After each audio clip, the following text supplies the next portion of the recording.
Two more teams are reportedly interested in trading for Garrett Crochet, and one of them is the Cubs. Let's discuss Garrett possibly pitching at Wrigley Field next season, next on Locked On White Sox.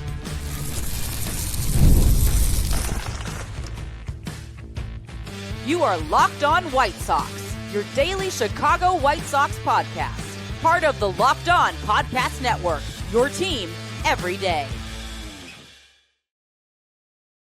Hello, I'm your host, Todd Welter, a lifelong Sox fan and the site expert of SouthsideShowdown.com, part of the Fansided Network, and also I've covered Major League Baseball for outlets such as the Associated Press.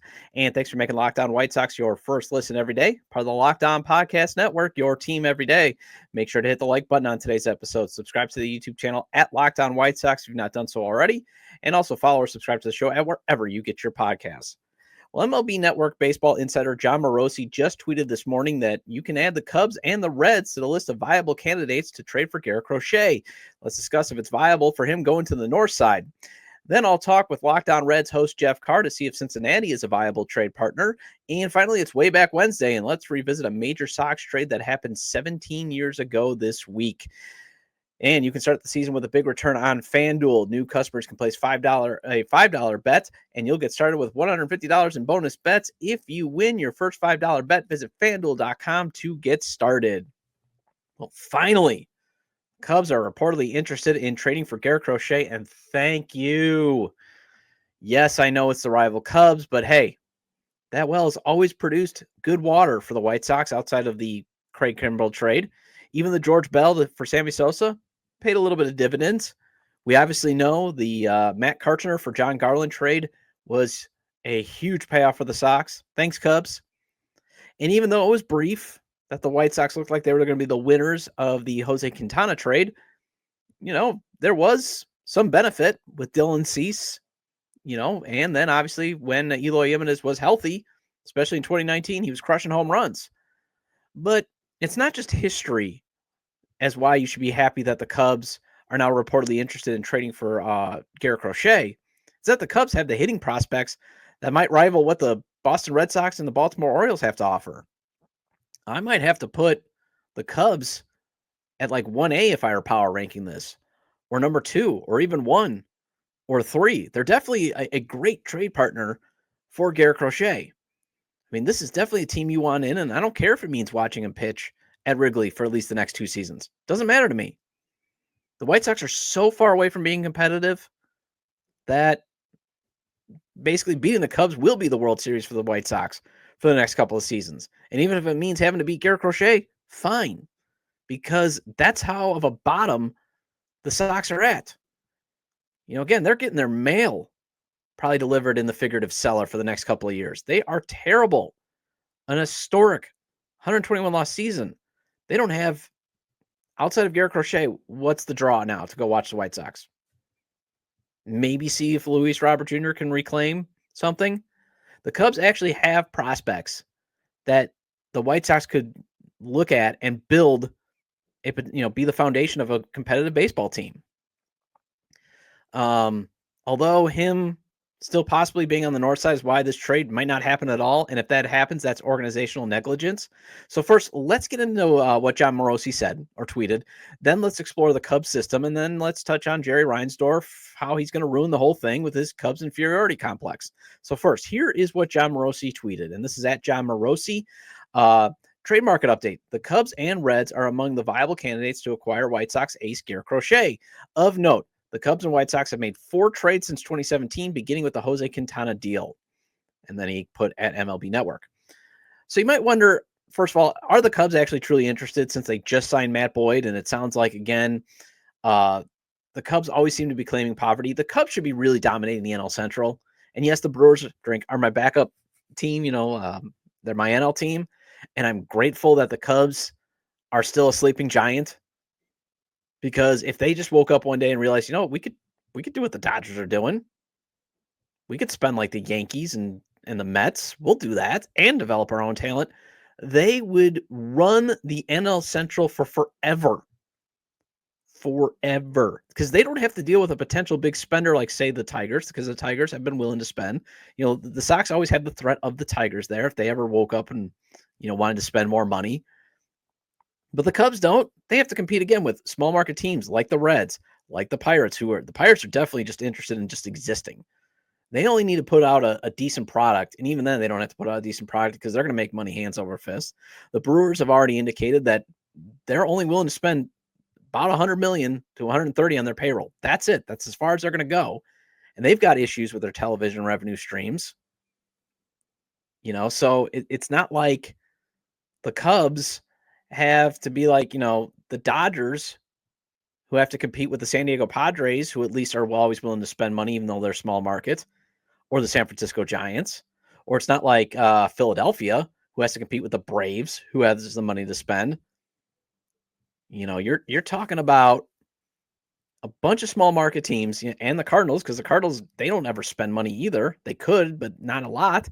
So the Cubs should be running the NL Central. And yet you got Tom Ricketts here, is probably still citing his losses of biblical proportions in 2020, not spending the money. If there is one owner who could sit at the not spending enough table with Jerry Reinsdorf, it's Tom Ricketts. And if there's one baseball executive who has never really used his vast farm system to acquire a key, acquire a key piece to really put them over the top, it's Jed Hoyer. I mean, yes, trading Matt Morrell was a big deal on the north side, but they could have moved a lot of other guys to upgrade and to actually, take the division last year, and they didn't. So, are they viable? I mean, on paper, yes, but will it happen? I'd put it at maybe 50-50, at least on the Cubs end, because obviously he's going to come cheap. Because think about it, when it comes to the, Cubs spending, they thought just spending on Craig Counsell last year would push them over the top. And yeah, he's a plus manager, but doesn't hit, field, or pitch. And even when he was playing, it wasn't like he was hitting elite. So I'm wary about the Cubs, but man, just dream of it. Because the Cubs have plenty of hitting prospects to offer. 8 prospects in MLB Pipeline's top 100, with 7 of them position players. So right off the bat, though, I would eliminate Matt Shaw. I don't think, you don't have Jim Lynch still running things, or Andy McPhail still running things where it's like, oh, we'll give you our top prospect, like they did with John Garland. I believe he was one of their top prospects. I would eliminate that. But Owen Casey, he would look great in a Sox uniform. Outfielder was ranked 34th in the MLB Pipeline, 22-year-old left-handed hitter. Obviously could be blocked in the outfield by Pete Crow Armstrong, Seiya Suzuki, Ian Happ, and Cody Bellinger, especially if Bellinger isn't traded this offseason. Yes, Cubs fans, I know he can play first base too, but I'm just saying, like, the outfield right now is pretty crowded. And Casey hit 268 with an 847 OPS. Did strike out 156 times at AAA, but he hit 19 home runs. I'm not sure that they would trade catcher first baseman Moises Ballesteros, since obviously catcher has always been a problem on the north side since they let Contreras go. James Trantos, I probably butchered that name, but especially Kevin Alcantara, they're 2 top 100 prospects that could also be blacked at the big league level. So maybe Alcantara, I'd take him, as part of one of the pieces. And the Cubs also have Cam Smith, who's already at AA, 73rd ranked prospect, although I doubt he gets moved, as he was just drafted in the first round. I don't think the Cubs would move their recently drafted first round pick for Garrett Crochet, because again, they've got at least pitching depth. So it's not like they have to get Garrett Crochet. And they're also in the NL Central, where, if you win 83 games, obviously they got to find a way to get to 90 to beat the Brewers. But it's not like they have to be desperate enough, like maybe say Boston, who has to try to leapfrog the Yankees, the Orioles, and potentially even the Blue Jays if they win the Juan Soto sweepstakes. Like and the Rays, like that is a murderer's row. That's where maybe they're going to definitely think about giving up Braden Montgomery, because they have to compete with 4 other teams, where the Cubs, they just got to find a way to get past the Brewers. And maybe the Reds. The Cubs have the 5th ranked farm system according to Fangraphs, number 8 according to MLB Pipeline, number 4 per Bleacher Report, and number 12 according to ESPN. Bleacher Report has 6 of the Cubs prospects with a tier 1 ranking. That's obviously elite status. And this is what MLB Pipeline wrote about their system. The Cubs have graduated 4 former top 100 prospects to Wrigley Field this year: Pete Crow Armstrong, Michael Busch, Jordan Wicks, and Ben Brown. Yet they still tie for the org league with 6. This was at the time. This is what they wrote back up in August. 6 top 100 guys. All of them are in AAA and should bolster the big league club soon. It's a top-heavy system that drops off fast after the contingent Precious shortstop Jefferson Rojas, and 2024 first rounder Cam Smith, however, and there's precious little hitting. So, they're definitely not, you don't have to worry about getting more pitchers. Although, hey, Cade Horton, I'm not opposed to him either. But since the Cubs have Cade Horton as their only elite pitching prospect, it makes sense for the Cubs to be interested in Crochet, especially since Ben Brown is coming back from an injury. So this is the ideal trade partner outside of Boston. And maybe even probably ahead of I'm going to put them ahead of the Orioles because I just don't see the Orioles giving up Kobe Mayo or Samuel Basallo. I do see the Cubs, though, with their depth of fielding prospects that they still have that are young, could entice the White Sox. And I could see Jed Hoyer finally saying, you know what? It's only going to cost us $3 million in salary for Garrett Crochet. Let's do it. Plus, you can always extend Garrett Crochet if Tom Ricketts decides that he's no longer losing money. But you got to wonder if small-minded owner Jerry Reinsdorf is going to allow it to happen. And I could just see him ruining it because shout out to my guy, Jordan Campbell at cubbiescrib.com, part of the Fansided Network. He found this little nugget when he was listening to the Athletics Shahada Sharma and Patrick Mooney. And also really quick, hate to go off the beaten path here, but the Athletic has 2 beat writers for the Cubs and none for the White Sox. They laid off James Fegan. They basically decided we are not going to cover the White Sox on a daily basis. And that shows you the state of interest and the state of if you can make any money off the Southsiders right there.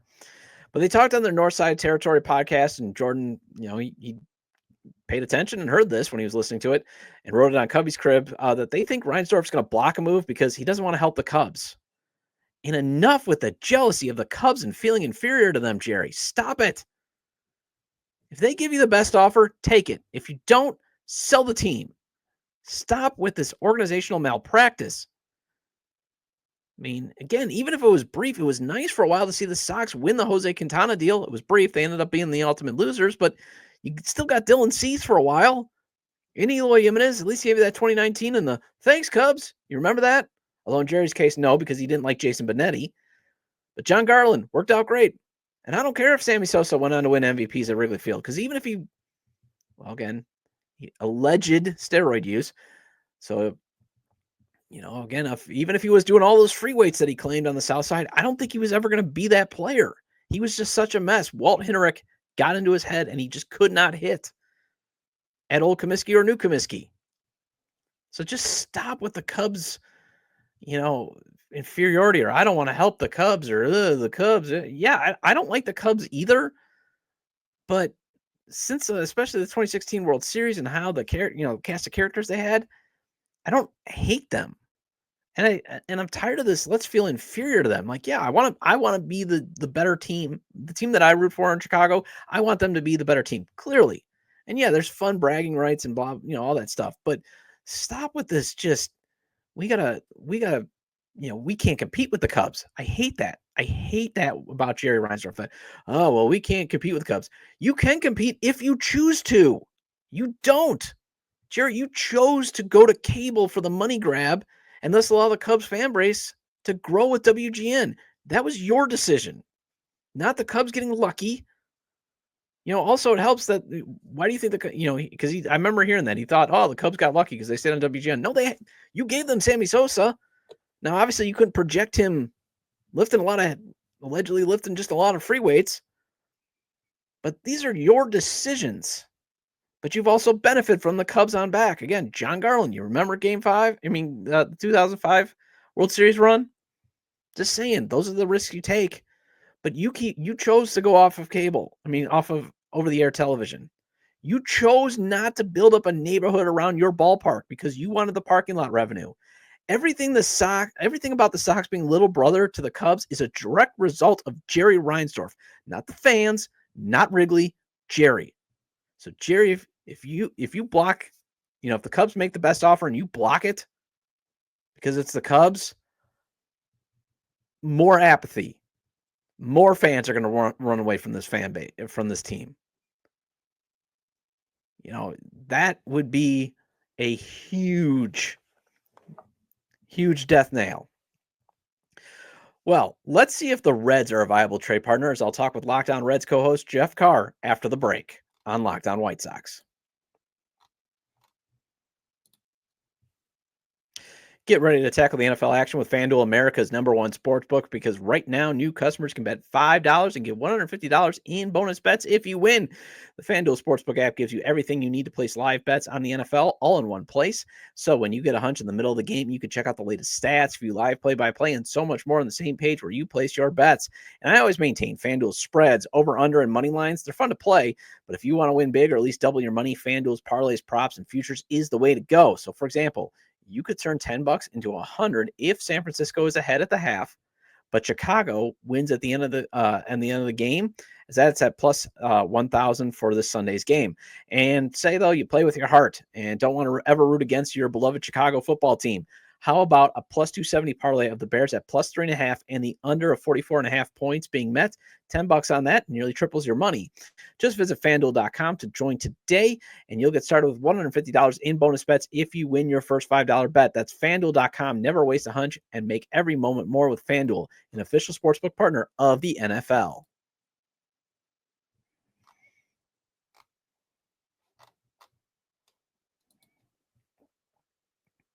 And welcome back to Locked On White Sox. I'm your host, Todd Welter.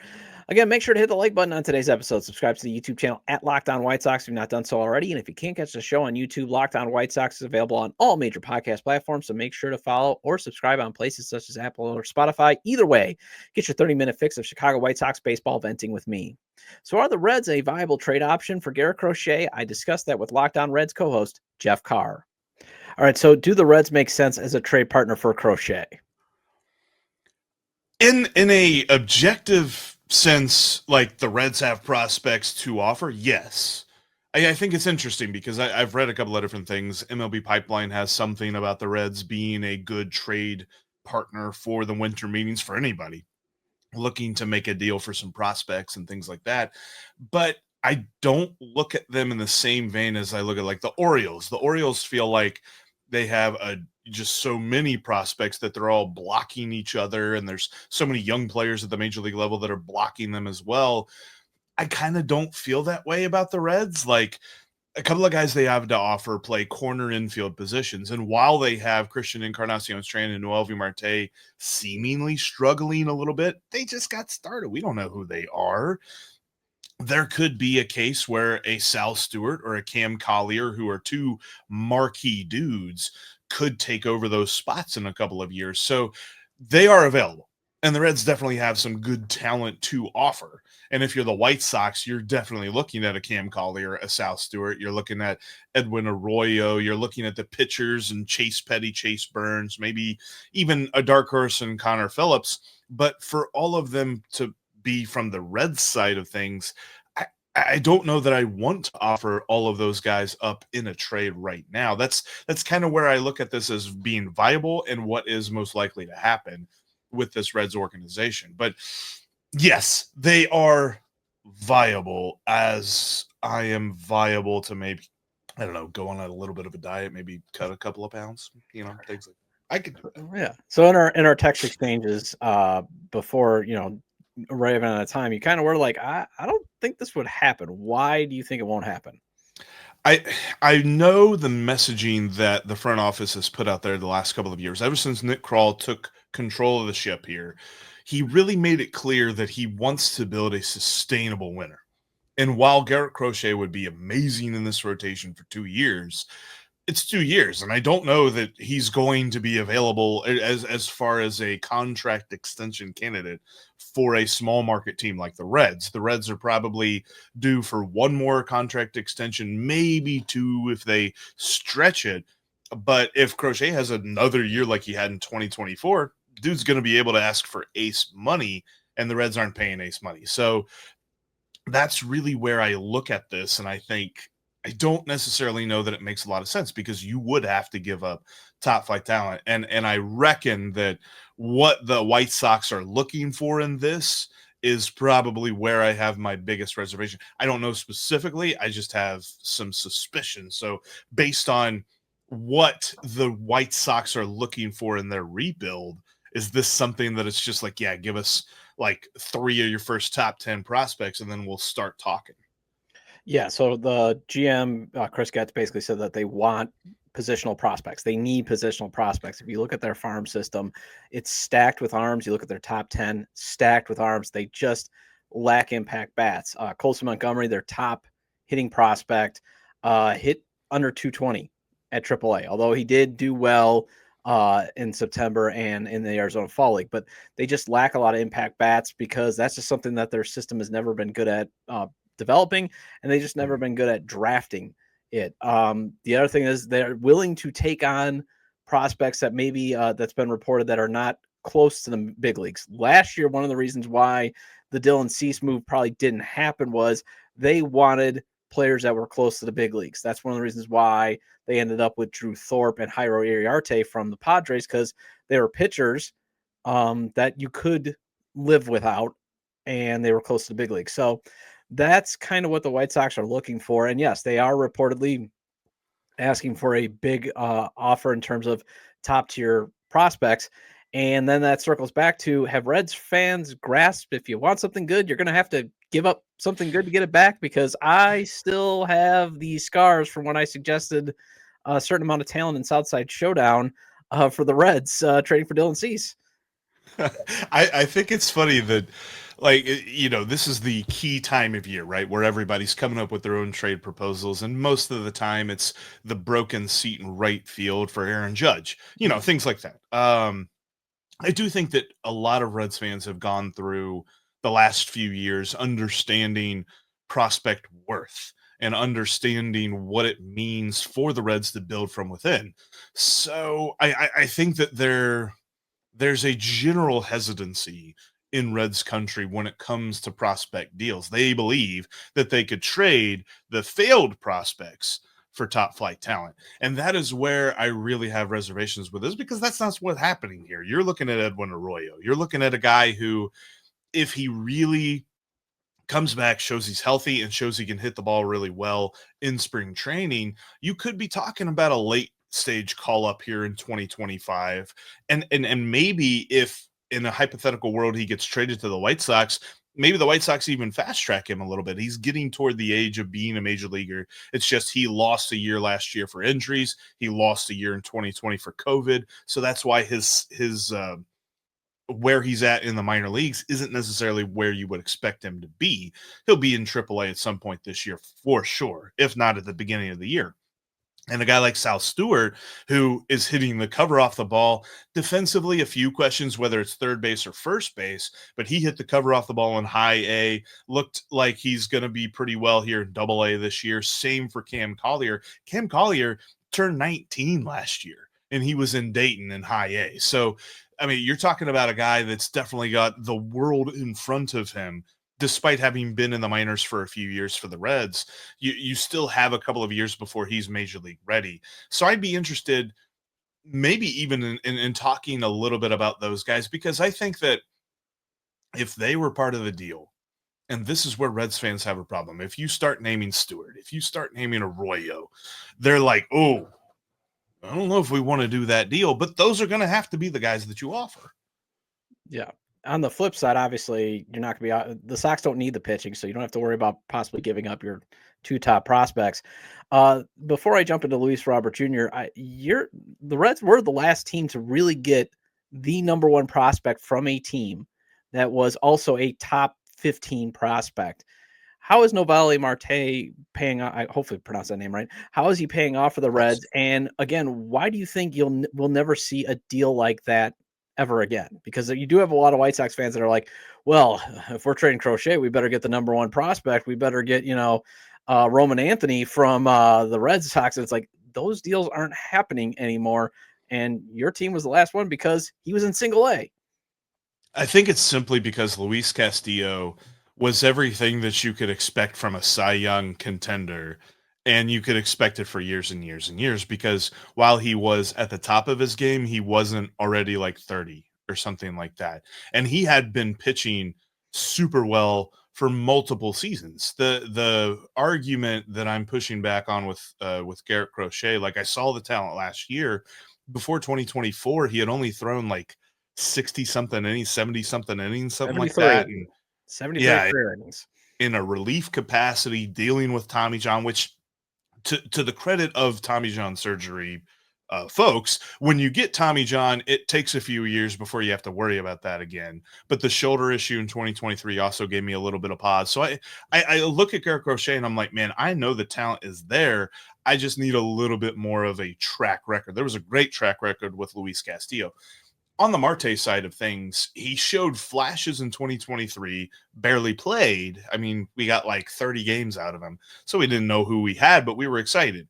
Then the PED suspension in 2024 cut off half his season, and when he came back, it looked like he really couldn't grasp what he had at the end of 2023. He completely had started over, and he never really got going in 2024. And so there's now a lot of folks that are out on him. I'm somewhere in the middle. I still think he's got talent. I still think the scouting report is viable. It's the word of the day. So I think that I want to see more from him, though I wouldn't say that I'm handing him the keys to third base as some folks may have been ready to do after the 2023 cup of coffee that he had. So finally, would the Reds be one of the teams willing to give up something significant for Luis Robert Jr.? That's the asking price right now. The White Sox, at least, they're willing to not take on a boatload of prospects. They just want something significant to get his $15 million off the books. That's where I say, all right, I'm reticent to trade a guy like Stewart, Collier, Arroyo, maybe even a really young prospect in Alfredo Duno, who looks like a really solid catching prospect for the future. I'm reticent to do that for Crochet. I think I'd rather do that for Luis Robert. And I've kind of gone back and forth on this because at the beginning of the offseason, I wasn't interested because it felt like there was so many options out on the free agent market that the Reds could definitely go get one of those guys and significantly upgrade their outfield.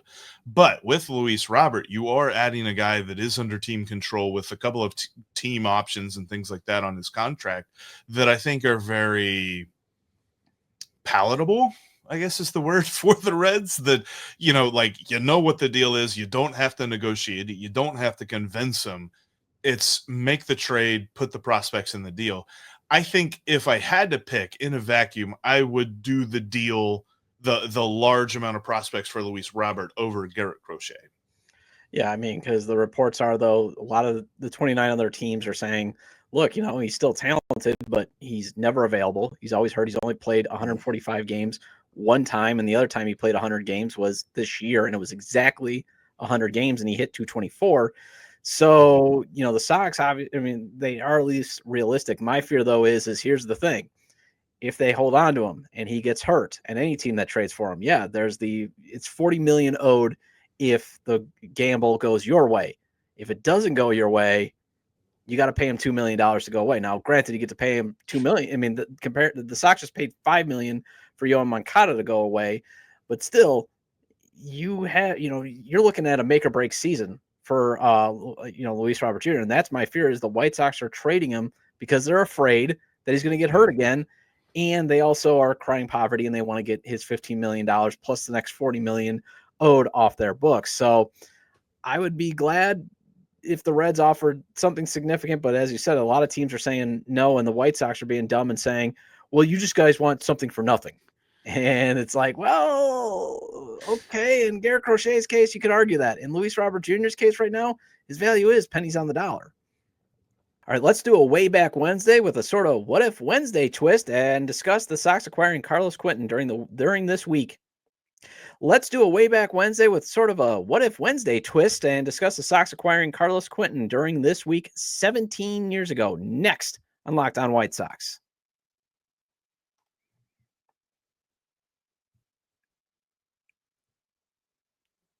All right, welcome back to Locked On White Sox. I'm your host, Todd Welter. Again, shout out to all the everydayers. I appreciate your loyalty. Please hit the like button on today's episode. Recommend to your fellow Sox fans or baseball fans, friends, to subscribe to the YouTube channel at Locked On White Sox or wherever they get their podcasts, as this show is available on all major platforms. And hey, if you do listen on the audio version, feel free to leave a 5-star review. We are at least on Apple, we're at 4.5. Hey, let's get that rating up. I know in the beginning there was some.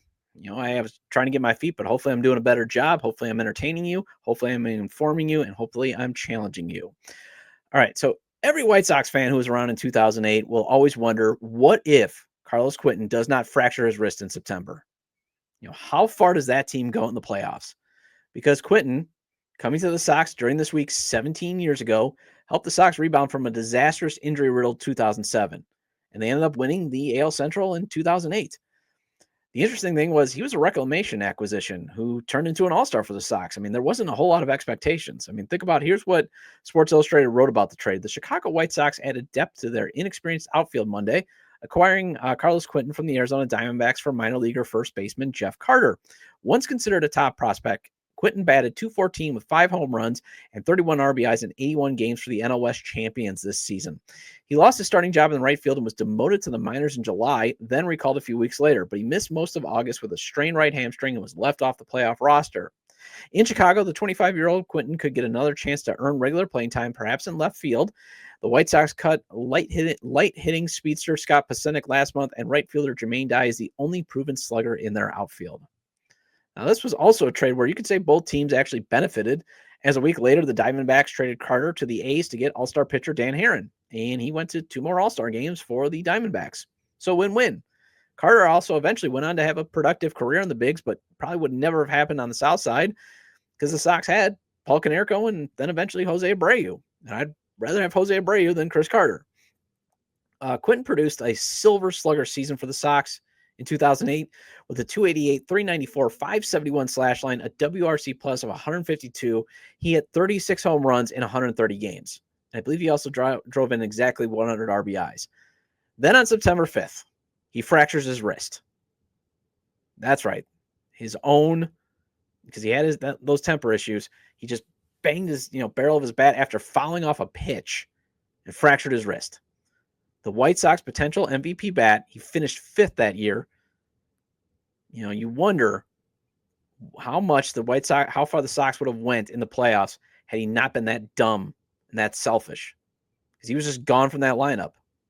Now, obviously, at least the Sox had enough to pull off the late season scramble to win the 2008 AL Central, but maybe having Quinten there is enough to beat the Tampa Bay Rays in the ALDS. It'll always be a great what if. Quinten played in 4 seasons on the South Side, made the All-Star team again in 2011. He hit .257 during his 4 years on 35th in Shields with 107 career home runs and an .857 OPS during that 4-year span. He was traded to San Diego after the 2000 season.